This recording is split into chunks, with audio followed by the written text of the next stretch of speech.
Isso. Então, boa noite, todo mundo. Agora a gente vai debater o filme um pouquinho. A gente assistiu no carnaval, né? Mas vai debater o Orwell, 2 plus 2 is 5, né? 2 mais 2 é 5. Que aí eu até postei a musiquinha do Robertão, que o Zé falou que era do Caetano, não é, de outro cara, leitor de Orwell. É tudo certo, como 2 e 2 são 5. E filme do Raul Peck, de 2025, ignorado pelo Oscar, mas participou de alguns festivais. Eu não sei se foi lançado a tempo também, ou se ele tinha algum interesse, né? Mas foi muito legal a gente ver a pesquisa incrível, vários filmes do Ken Loach, pegar as pessoas do mundo inteiro, né? Mas aí revoluções muito próximas e coisas que eu fiquei meio de boca aberta porque é uma coragem, né? Ele trazer esse assunto do antissemitismo, né? Que é hoje a bandeira, assim como a democracia, né? Virou a bandeira do autoritarismo. Hoje eles chamam de antissemita qualquer tipo de crítica, né? A Israel, como se Israel não estivesse matando judeu também, né?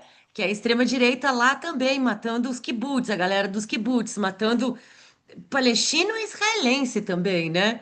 Mas aí tem gente que defende o regime porque acha que é que nem aquele jacaré, quem alimenta jacaré acha que vai morrer por último, né? Até um amigo aqui falou, como que mulher pode entrar nisso? Como é que pode... mulher que enfim, né, como é que ela pode se juntar à extrema-direita, né? Ela sempre é a vítima, né? Mas é a mesma coisa. Enfim, vou abrir para fala de todo mundo. Tentei abrir aqui a câmera da galera, mas vocês é que tem que abrir. Deixa eu permitir o som de todo mundo. Quem vai ser o primeiro a falar? Tá todo mundo, é, enfim, mas tem que ligar o som. Temos aqui também três pessoas que também querem falar, mas aí a gente vai fazer ping-pong. Ó, já que Denise quer falar? Eu até gostaria de falar, mas eu vou falar para você. Esse filme me deixou extremamente deprimida. Mas o filme não tem culpa. O filme é um filme total. Vocês estão me ouvindo? Estão me ouvindo bem? Sim. Totalmente, assim.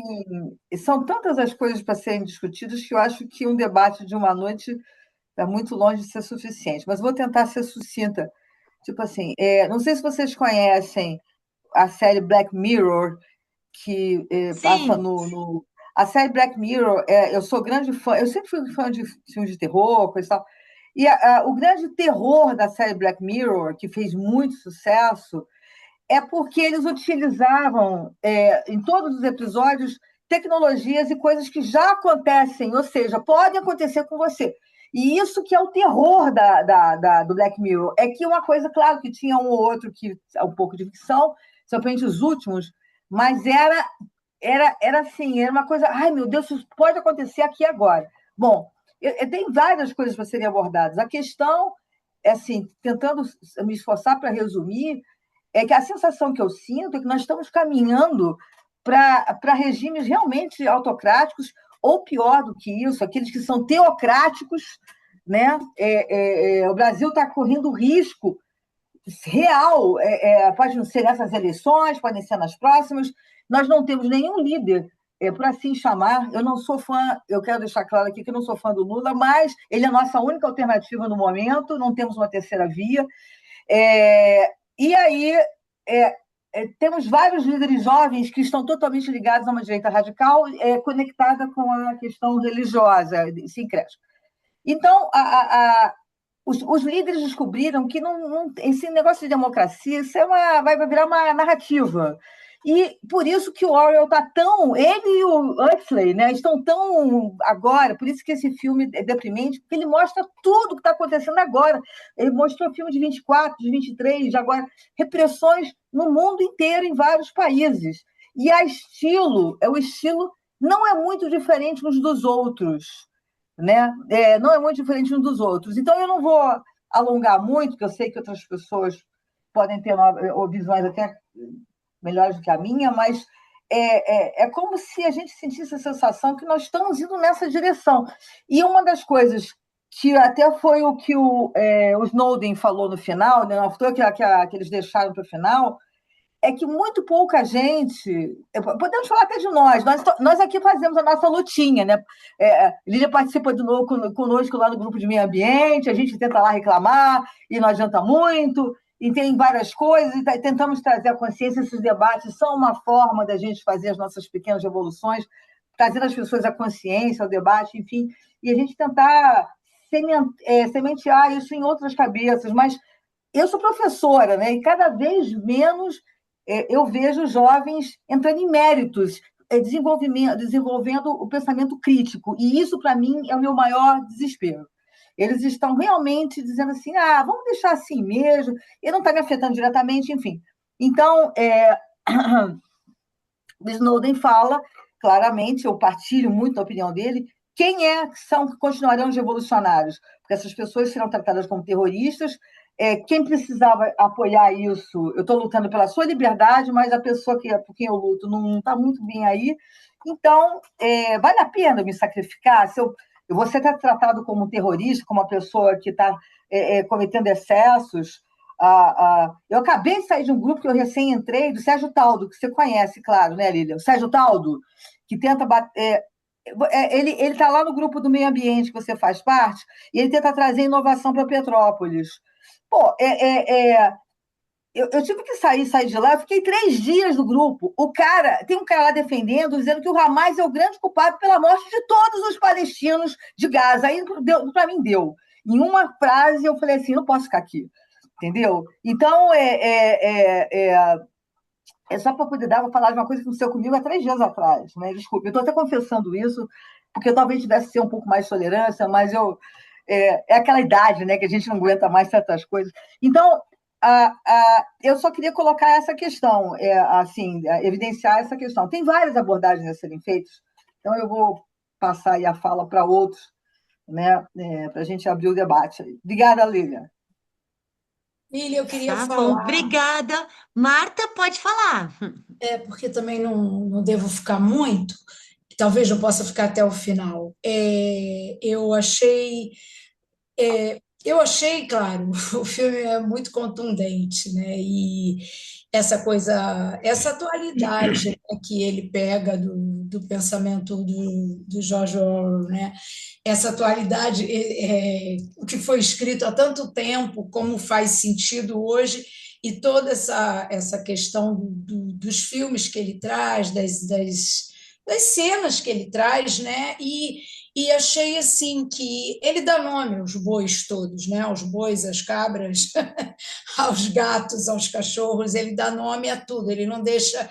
Eu até depois de um certo tempo, 1 hora e pouco de filme, não vi quanto tempo tinha, eu comecei a achar que ele já estava se repetindo, que eu já tinha entendido, né? Mas ele seguiu, achei até que ele foi muito didático, né? Sei lá, talvez, provavelmente foi intencional, né? Para quem ainda não entendeu, eu vou explicar tudo, tintim por tintim, mas eu achei até uma certa altura que já estava muito, que já dava para eu parar e pensar um pouco, até porque é muita informação, né? É muita coisa. E isso que a Denise, né, falou, são várias questões, né? Por exemplo, quando ele traz a questão das redes, né, que ele traz, né, e aquela Xoxana, que tem aquele filme Capitalismo de Vigilância, né, eu acho que é esse que é dela, né, eu assisti uma porção, aí eu assisti tudo perto e esqueci. O filme dela já deixa a gente apavorado, mas com essa questão das redes, né, aí, quer dizer, ele coloca isso num outro contexto, né, muito maior, ligando a várias outras coisas, a questão do totalitarismo e tal, e aí realmente é muito assustador mesmo, né? É muito preocupante, mas eu nem quero falar mais, porque eu acho que eu tenho que pensar mais do que falar. Mas assim, quero agradecer pelo filme, acho que foi bem interessante. E a própria montagem do filme mesmo, né? Quando ele monta as cenas de vários filmes, aquilo é muito interessante mesmo. É isso aí, obrigada, Marta.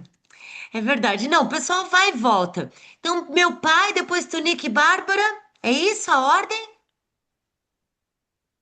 Pode ser? Então, pode falar, Uma pai. coisinha, Marta, só um pouquinho, Lívia, queria falar com a Marta só uma coisinha. Você falou o quê? Que capitalismo de Vigilância é um filme da Shoshana Zuboff, não é isso? Ah, Uma que é entrevistada. É um filme que também deixa a gente sem dormir depois. tá bom, tá, obrigado. Pode falar, pai. Bom, boa noite a todos. Boa Concordo com a noite. Denise também. O filme é extenso e de uma dificuldade muito grande de você comentar. Uma noite é pouco, duas também, né? É um conjunto de filmagens de trabalho extenso, mas extremamente crítico, né? Denunciando, recordando, né? E me impressionou muito uma afirmação de que ignorância é força, embora seja uma declaração fascista, mas ela é verdadeira porque os ignorantes brasileiros acham, né, que são capazes de muita coisa, né? Então essa descoberta, eu sou ignorante, mas eu sou forte, né? Isso é verdadeiro, mas reforça realmente o quanto é ignorante, quer dizer, é um círculo, né? E assim por diante. Eu temo por isso, eu temo pelos jovens que realmente têm sua inteligência reduzida, sua capacidade crítica minimizada, e isso leva ao caos, leva à entrega total ao totalitarismo. Eu realmente acho que nós vamos caminhar para isso, né? O fim do mundo será o totalitarismo. Esse será o nosso inferno. Não precisamos de Dante, né, para sofrermos e pagarmos qualquer eventual pecado. É muito pouco, uma, 2 ou 3 horas para discutir o filme. Ele é extenso, ele é quase como uma biblioteca Barça, né? Uma quantidade enorme de informação, né? Mas é muito bom o filme, é muito bom o filme. Altamente denunciante, altamente esclarecedor. Vale como uma aula de história para um semestre.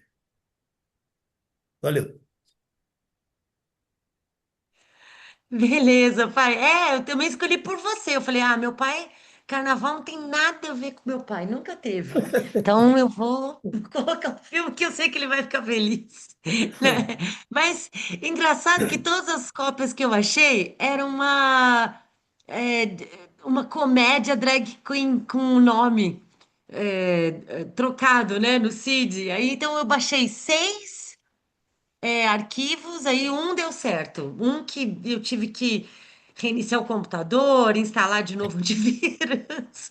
Foi bem, né, esse aqui. Porque assim, eu quero que todo mundo vai ver no cinema, mas a gente sabe que documentário, se não for grátis, não va- o pessoal não vai. O pessoal não vai assistir documentário em lugar nenhum no mundo. Aí, então, por isso, eu sei que o Raul Peck, ele libera todos os filmes dele depois, então não vai ter diferença, não é a bilheteria que vai garantir, né, a visibilidade do filme. Pelo contrário, são os cineclubes que vão garantir a visibilidade do filme. A distribuição, né? Essa visão pirata, né? Então Uhum. é isso, paizão. Obrigada. Tá Agora o bom. Tonico, Bárbara e amigos que estão aí também, sejam bem-vindos. Podem falar. Som. Lília, a primeira pergunta é essa coisa do Raul Peck, né? O diretor, né? Uhum. Escrito e dirigido por ele. Você falou pouco dele quando se Ah, apresentou.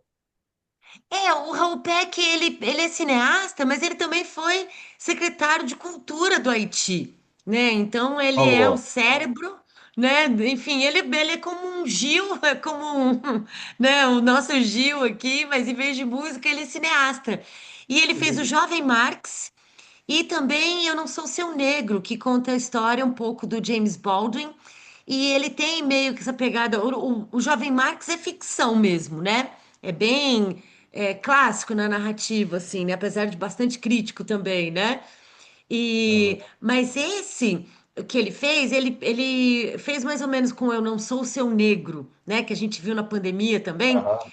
mas que Isso. é uma biografia que não é biografia, é uma biografia trazendo os escritos, o pensamento, a ideologia do biografado, né, para os dias de hoje, Legal. né, da importância.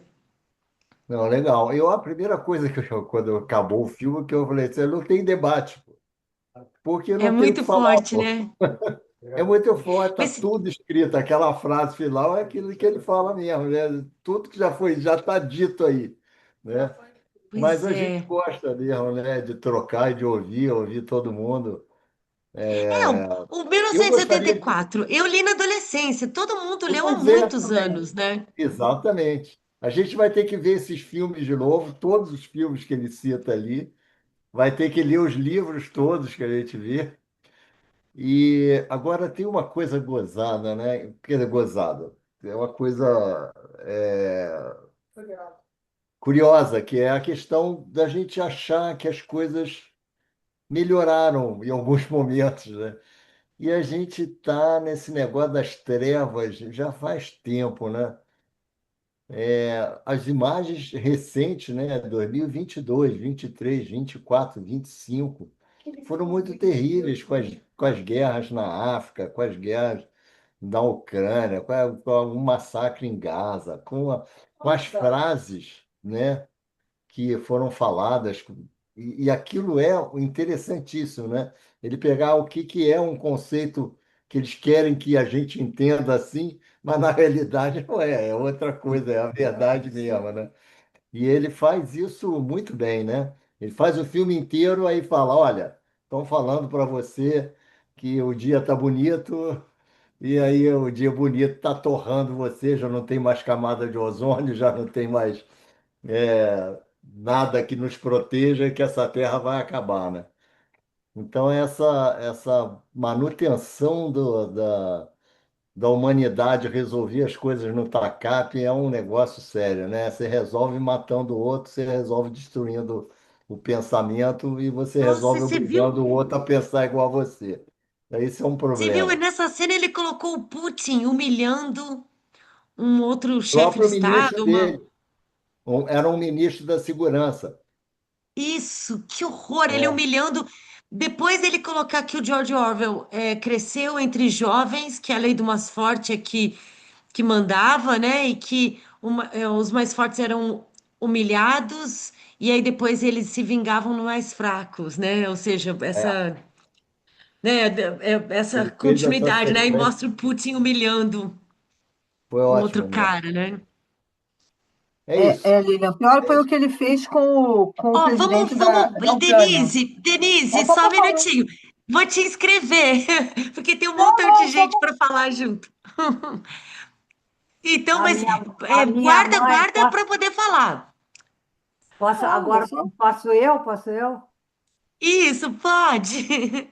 A minha mãe, que era psicóloga, dizia que tinha uma figura assim de o comportamento que ela dizia que era a identificação com o opressor, né? O oprimido se identifica com o opressor e quando pode ele age como opressor, né? É muito maluco isso, né? Mas tudo que foi falado e o que o Antônio falou, tem umas cenas que são muito chocantes, que tem a questão dos líderes autoritários subjugando e torturando, mas tem as cenas que são pessoas comuns, como uma mulher americana que diz assim, I don't care. Ela diz, Isso, meu Deus. Que é o é, ignorância é força, né? Ele pode matar, ele pode matar, mas não quer. não importo. Tanto faz. Não é verdade o que ele fala. Não, uma dizia, não é Ele, verdade, eu não acredito. Mas teve a outra que uma mas não que quer. dizia assim, não, mas e se ele fez isso? Ela falou, eu não me importo. Né? Então, isso é muito chocante que tem os líderes, tem os caras que estão por cima, mas eu estava até comentando aqui que a saúde usa o termo humanização para falar da melhoria dos cuidados no hospital, humanização disso, humanização daquilo. Deus me livre! Humanização, que é isso? Tem que ser macaquização, girafização, qualquer coisa. Mas humanização não, né? Isso aí. Ah, eu vou guardar esse seu comentário para depois você puxar o gancho com Animal Farm e com o filme da semana passada, semana retrasada, o Begônia. Ah, beleza. Alguém mais aí quer falar, Bárbara? Não? Tá bom. Então, Dr. Luiz, depois Denise. Não, não quero falar. Não. Bom, Mas é só pra gente guardar, senão a gente fica no ping-pong. E aí quem se inscreve acaba não falando, demora muito para poder falar, aí acaba indo embora. Aí por isso que a Minha gente vez, reinscreve. Pode minha falar, vez. doutor Luiz. Bom,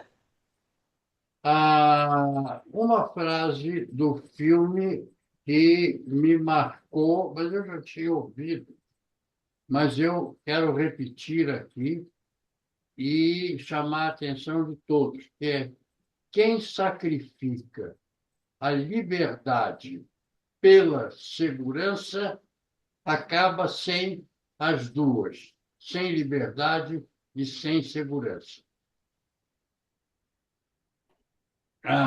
Houve Pensa, um Luiz. ponto no filme que eles estavam exatamente mostrando como as pessoas abriam mão da sua liberdade para terem uma segurança e estabilidade.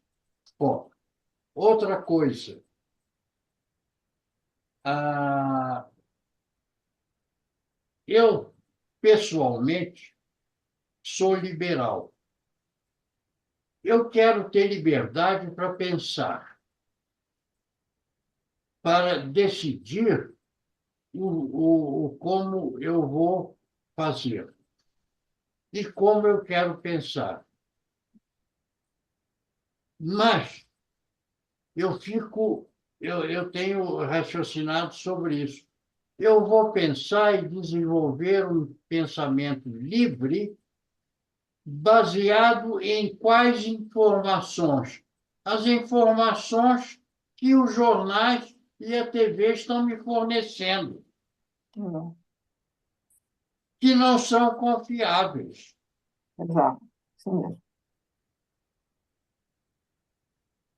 Eu tenho dito para alguns amigos que se alguém não tem uma ideia muito clara do que seja a palavra caos, e é uma palavra grega, antiga, né? Caos, tente entender o que aconteceu com o Banco Master e a relação do Banco Master com o Supremo Tribunal. É o que eu chamo de caos. Pois é. Mas ficamos como? Temos que nos conformar com aquilo que os jornais, a TV nos informam. E os repórteres não são muito bons de informar, não. Eles, volta e meia, têm que seguir umas tantas normas e não são totalmente livres. A liberdade de imprensa é importante, mas simplesmente não existe. É, antes se chamava quarto poder, agora a imprensa ela é tudo, ela tá junto, é como se fosse É, ela não é um corpo separado, ela tá junto com o poder, ela tá junto com, enfim, liberdade, né, do aldeão poder falar o que quiser nas mídias sociais, como o Humberto Eco falou, não tira o poder das grandes mídias de entrarem na casa das pessoas e pensarem. Se o senhor pensar qualquer coisa e depois olhar no seu Instagram, mas eu não sei se o senhor tem Instagram, mas entrar na sua rede social, por acaso vai aparecer alguma coisa que você estava pensando ou que você estava falando. é. Então, hoje o Não é. poder, o Bush não precisa nem entrar fisicamente nos lugares, né? Antigamente, A- havia o Big Brother. Hoje existe uma Polícia Federal que, com base numa decisão judiciária que você nem sabe como foi obtida, entra na sua casa e mexe nas suas coisas. É, como o Moro fez, né? Exatamente. A Polícia Federal, ela foi criada justamente para dar uma autonomia e para existir um tipo de inteligência, né? Que não precisasse depender de governo, assim como a criação dos ministérios públicos ou da desburocratização, né? Das pessoas poderem acessar, né? E foi um tiro no pé, porque a autonomia deles virou completamente autoritária, né? E Muito. na casa do Áquila tinha um. Deixa eu só terminar de falar. Na casa do Áquila tinha um vizinho que era um professor da, da, da Fiocruz. E na pandemia, a polícia chegou, a Polícia Federal chegou lá com arma, com tudo, e é um condomínio muito burguês, assim, todo protegido. A polícia chegou lá com armas e levou o professor de madrugada. Isso na pandemia, né? Então, tipo, para você ver como que a gente está? A gente pensa que é só um alívio, né? Que existe uma mudança. Não, olha o nosso Congresso, olha o que está acontecendo no mundo. A gente culpabiliza, julga, põe um presidente corrupto na cadeia, de repente o Supremo perde a legitimidade. Entende? Tipo assim, a história, ela é contada, é isso que o George Orwell fala. Mas eu não, eu gosto do Lula, sim, eu gosto do governo, sim, eu luto para defender essa ideologia. Eu acho que ele é mais e ele é maior que o PT, infelizmente, porque o PT é pior que o PMDB hoje, né? Enfim, é uma coisa horrorosa. Aqui no Rio de Janeiro, então, é inexpressivo. Mas nas pequenas cidades no interior, o PT ainda tem uma esperança, porque são professores, são funcionários públicos, né? Ainda tem E, claro, no campo também, o próprio MST, né? Então, existe uma importância do PT de formação política, uma importância na história do país. É o maior partido da história desse país e, quem sabe, até da América Latina. Mas ele é completamente. Que nem minha casa, cheia de cupim, o PT também, cheio de cupim. Mas aí, voltando, o que a gente vive agora não é diferente de outras épocas, se a gente pensar no que o George Orwell coloca como o autoritarismo. Eu queria só fazer um parênteses rapidinho antes de passar para a Liliane. O George Orwell, no 1974, ele coloca numa distopia em que poderia se passar no fascismo, poderia se passar no comunismo, poderia se passar enfim, no nazismo, né? E ele coloca características em comum. Mesmo que ele seja um cara revolucionário, ele lutou em diferentes exércitos, ele viu que tudo que era em nome do coletivo servia também para oprimir, né? E aí ele coloca o operário como se fosse um modelo, né, da estrutura como exemplo, né, de opressão. E aí então tem o Big Brother que vai e coloca ali, né, as exigências para o operariado se exercitar antes de trabalhar, o que que ele é obrigado a ver depois. Foi maravilhoso a Denise lembrar do Black Mirror, que é completamente inspirado no 1984, só que não é terror, é ficção científica, né? Terror é o real, né?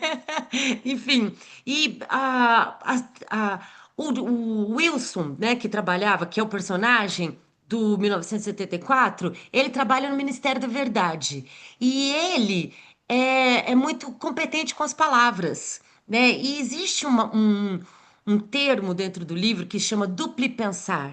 E isso é a coisa mais complicada, porque se você quiser, por exemplo, ele xinga ali o Sartre, né, por falar do antissemitismo, lá. Enfim, é uma coisa que eu vou ter que assistir de novo para entender. Mas o duplo pensar é essa dúvida que você tem. Como assim 2 e 2 não são 5? Tem que ser automático. Não é por quê? Porque você tem um pensamento crítico, você é humano, né? Então é claro que você vai ter um pensamento crítico, claro que você vai tentar falar por você mesmo, porque você tem experiência, você tem cérebro, você raciocina. Então, o duplo pensar é aquela forma de você voltar para o sistema. Você não pode pensar por você mesmo, né? Então, ignorância é força, paz é guerra e liberdade é escravidão.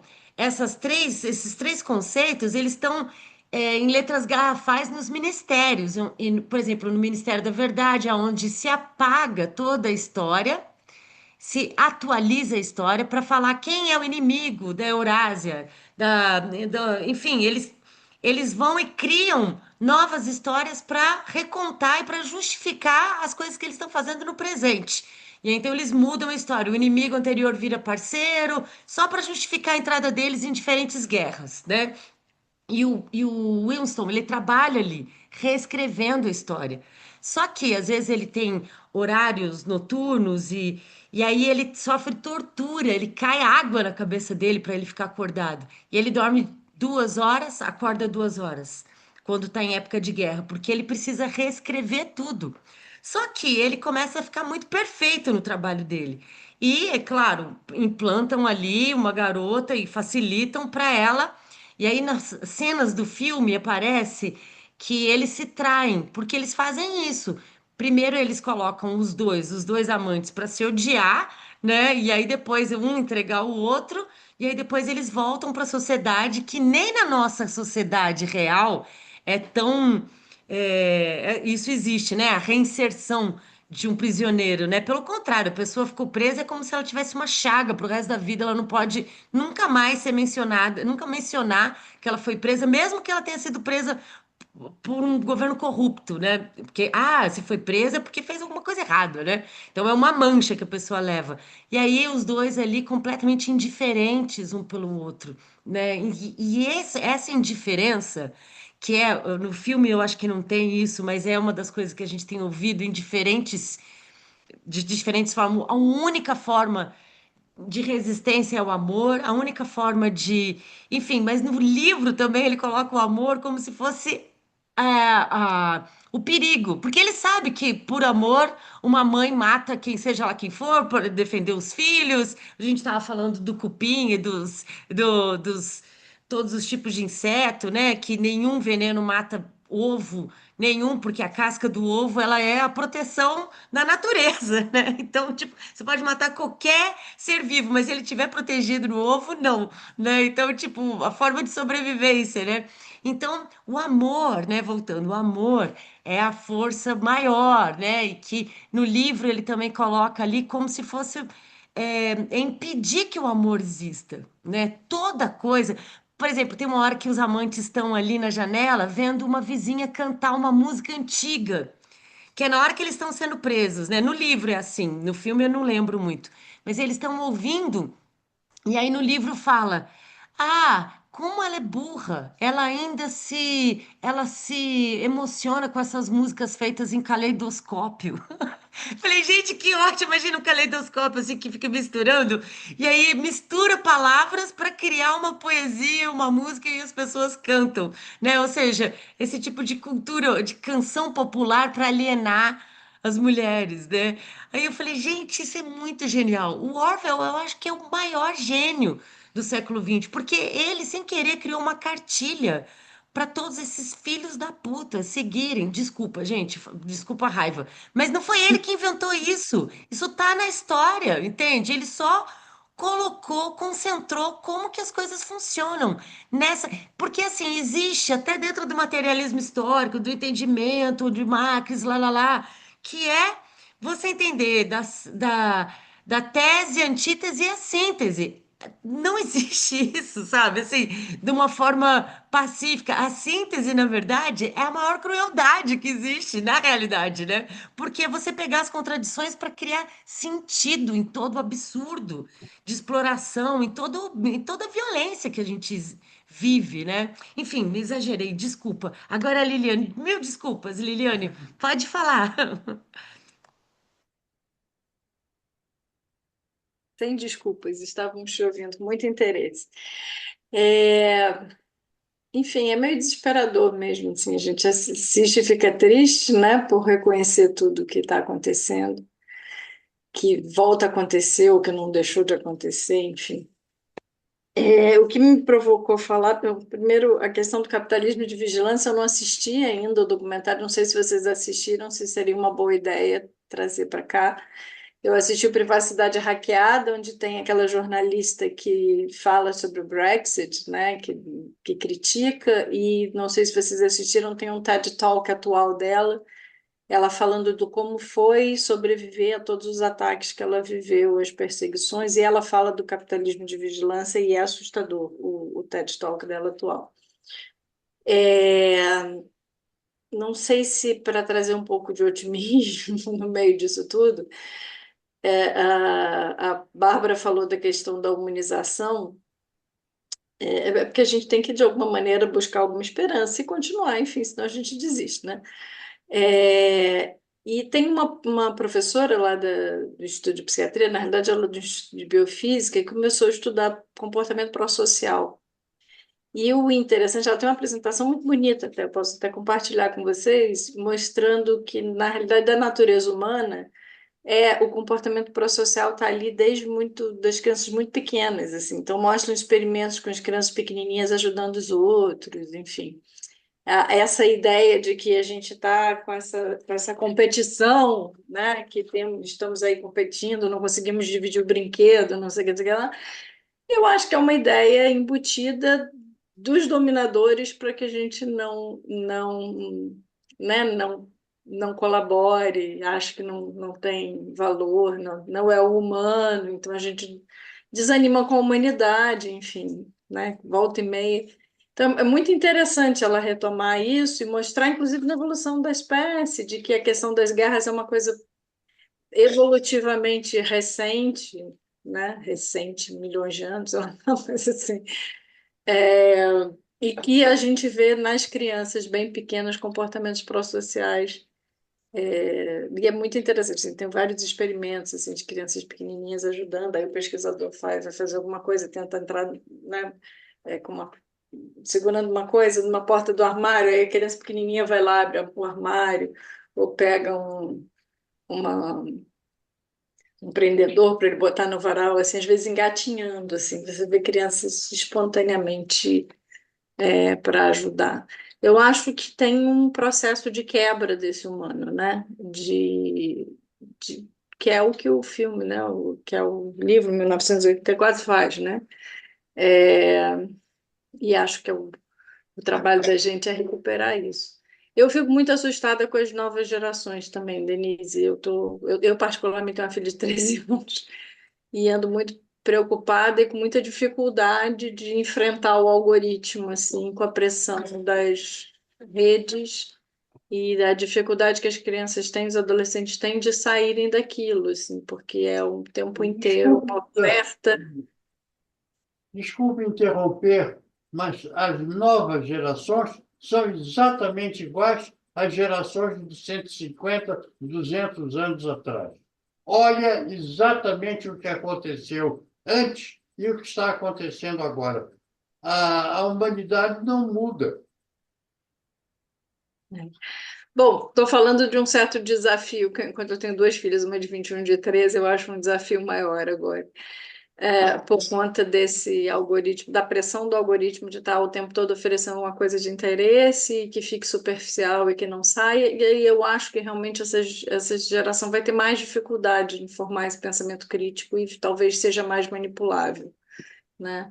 Então, acho que uma luta contra isso é alguma coisa que a gente vai ter que fazer também. É isso.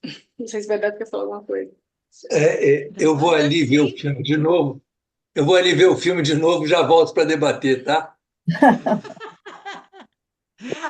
Mas nossa, não, e que legal você falar isso, dessa educação e criança. Por quê? No livro também tem o Ministério do Amor, que é onde as pessoas eram torturadas. Nossa, que é esse pensamento ao contrário, né, de tudo, né? Que não é o duplo pensar em si, né? O duplo pensar é essa dúvida quase crítica que você tem, né? Mas e a nova língua, né, que eles criaram, porque isso é uma coisa muito louca, é dentro da nossa própria a nossa própria inteligência, enquanto falantes criativos, cada um fala a língua de uma forma, cada um usa a língua de uma forma, mas nós temos uma língua em comum, que é viva, mutante, e ela está em processo o tempo todo. O português muda de 20 em 20 anos, você pode ver, e não são só gírias, são verbos, são diferentes significados para palavras novas, e que não acompanha só a tecnologia. Mas no Nove Língua, que é o que eles criam lá, é essa coisa que existe na própria língua. Por exemplo, se a gente pegar no não verbal, o que que é a cruz? A cruz não é um instrumento de tortura? E o que que é a cruz na cultura hoje? Não é Jesus? A cruz matou Jesus. A gente pega o instrumento de tortura e transforma ele, santifica o instrumento de tortura. A placa da Marielle foi quebrada por um fascista, um idiota, um ignorante. Não é a gente pegando essa placa de Marielle e colocando em tudo quanto é lugar, celebrando o que o cara fez? Não é a mesma coisa da cruz? A palavra saúde antes era doença. Saúde, tanto soidade é tristeza. Ela vem, ela é negativa, depois é que vira saudade, nananã, nananã. Mas soidade é tristeza. Saúde era doença. Era tão proibido falar de doença que, de falar saúde, que ela transforma o significado dela. Então, na própria língua, a gente tem essas, essas inversões, né, que a gente faz, que é a cultura trabalhando nisso também, né? Então, é uma coisa muito louca, assim, como que a gente precisa pensar nas crianças e enfim, né, tipo numa redenção, né, com eles, né, para uma preparação para o futuro que a gente pisca, de repente a gente já é o adulto, já é quem está tomando a decisão, né, ou já fica idoso, mas o mundo ele só continua. O que o Dr. Luiz falou não é um absurdo. Existem coisas que são comuns de cada época, né? Como se fosse para cada. Mas o que a gente tem hoje é uma sofisticação de toda a maldade da história da humanidade, né? E falar que a ignorância é força é só ver gente que não acredita falando que a Terra é plana. Essas pessoas que falam publicamente, elas não acreditam nisso. Elas estão fazendo parte de um programa de, é, enfim, criar a ignorância como um elo, né? Uma liga entre as pessoas, né? Então, distanciar fisicamente, mentalmente, intelectualmente qualquer pessoa de um pensamento crítico, né? E de uma noção de realidade, de onde elas estão, do que elas são capazes, né? Então, é muito louco, né? A gente pensar nisso tudo e como que também pode ser desesperador, né? Eu ia até passar um curta que é inspirado em George Orwell também, ainda bem que eu não passei, mas eu vou colocar lá o link para vocês verem depois, né? Que também é muito cruel. Ó, o Dr. Luiz está com o som desligado. Nós voltaremos a discutir o pensamento e a informação. Eu creio que o grande problema é a informação. E eu tenho aqui em casa, por exemplo, uma enciclopédia britânica de 1956. O meu irmão diz, você pega isso no Google, muito mais fácil. Eu digo, não pega, porque eu quero saber como é que eles pensavam naquela época, quando foi escrito isso. Quer dizer, se eu quero saber sobre Kepler ou Copérnico ou Newton, que eu estou tentando agora entender aí a evolução do pensamento astronômico nessa época, diz assim, eu tenho que pensar antigamente, agora já vai ser uma coisa diferente. Eu quero saber como é que eles pensavam antes. Não, E é e é isso ótimo a que, gente Ana, duvidar da, nós da vamos inteligência artificial, porque eles fazem um resumo das coisas pra gente, né? inteligência artificial, no fim, acaba não sendo tão inteligente assim, porque é uma repetição. mas é muito rápida. É Quer dizer, é menos uma competente que a repetição burrice rápida natural. Discordo. de coisas mais ou menos iguais. Mas tapeia bastante e pronto. Muito obrigado pelo diálogo. Nós nos veremos na semana que vem. No Muito boa noite. sábado, doutor Luiz, estamos esperando o Sábado, senhor aqui, hein? estarei. A gente vai ficar bastante em contato aí, eu vou mandar as informações, enfim, lá para nossa festinha. Tá E bom, aí, perfeito. Boa noite. beleza.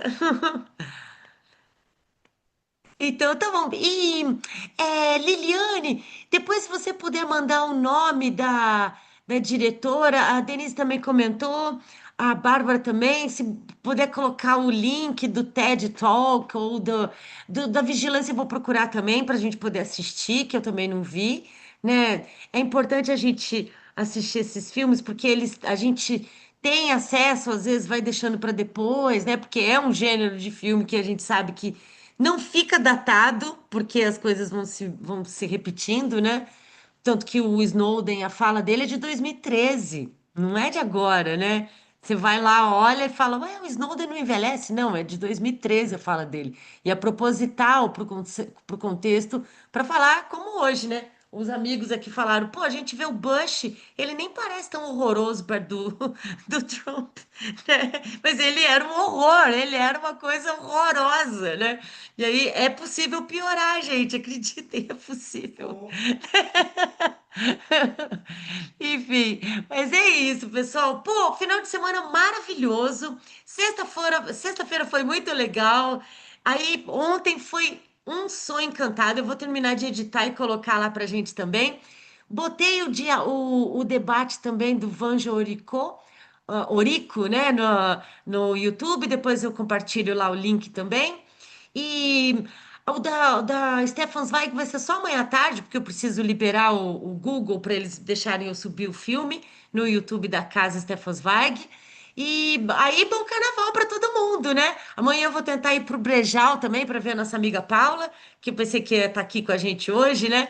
Mas aí, planejando também novos projetos para a gente pro longo do ano também, para esses editais aí que estão abrindo. Beleza? Então, obrigada. Alguém mais quer falar alguma coisa? Não, Não? Super sessão aqui em cinema. Essas sessões salvam. Isso aqui já é um cineclube, né? E agradecer que esse trabalho é incansável em prol da cultura, né? Obrigada. Ó, eu paguei ele para ele falar isso. Nós contribuímos. Contribuímos. Não, o Valmir foi mais engraçado. Eu tava fazendo, porque eu fiz uma sopinha e tinha pão de queijo. Aí depois eu tava com vontade de comer currywurst, mas aí eu fui trazendo aos pouquinhos. Aí ele falou: Para, Lilian, você parece a bruxa do João e Maria. Eu adorei. Aí fala assim, mostra o dedinho. Eu falei, mostra o dedinho, senão vai ter que comer mais coisa. Não, mas eu esqueci a sobremesa, por exemplo. Então tá bom, pessoal. Um beijo, boa Tchau, semana para gente. todo Beijo, boa mundo. Boa semana. Tchau, semana. tchau. Beijo, paizão. Beijo, tchau, tchau.